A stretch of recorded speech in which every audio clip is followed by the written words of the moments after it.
ହେଲା। देवराज सभ्यमान पावनांघ्रि पंकजं व्यालयज्ञसूत्रमिदं शेखरं कृपाकरं नारदादि योगी वृंद वंदितं दिगंबरं काशिकापुरादिनाथ कालभैरवं भजे। भानुकोटि भास्करं भवद्दितारकं परं नीलकण्ठमिस्फितार्धदायकं त्रिलोचनं कालकालमञ्जुजाक्षमक्षशूलमक्षरं काशिकापुरादिनाथ कालभैरवं भजे।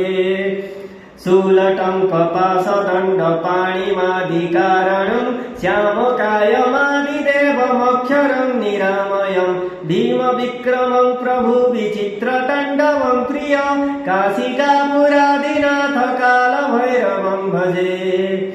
भुक्तिमुक्तिदायकं प्रशस्तचारुविग्रहं भक्तवत्सलं स्थिरं समस्तलोकविग्रहं निपुणनमज्ञन हेमकिङ्किणीलस्कटिं काशिकापुरादिनाथ कालभैरवं भजे। धर्मसेतुपालकं तु धर्ममार्गनाशकं कर्मपाशमोचकं सुशर्मदायकं विभुं स्वर्णवर्णकेशपाशशोभिताङ्गमण्डलं काशिकापुरादिनाथ कालभैरवं भजे। रत्नपादुका प्रभाविरामपादयुग्नकं नित्यमद्वितीयमिष्टदैवतं निरञ्जनं मृत्युदर्पणासनं कराळद्रष्टमक्षणं काशिकापुरादिनाथ कालभैरवं भजे।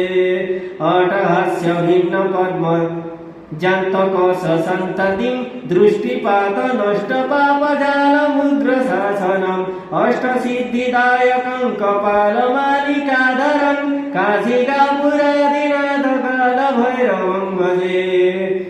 भूतसङ्गनायकं विशालकीतदायकं काशीवासी लोकपुण्यपापद शोधकं विभुं नीतिमार्गकोविदं पुरातनं जगत्पतिं काशिकापुरादिनाथ कालभैरवं भजे।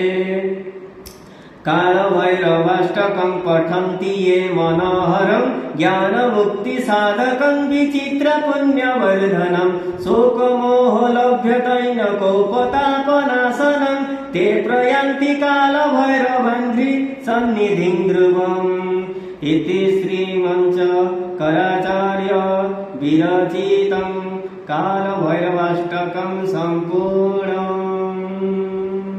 बोली पारिबटी एमती बहुत टाइम लगे मद मांस कहले कुआड़ू बोलियो बोली पार। जय सीताराम जय जगन्नाथ।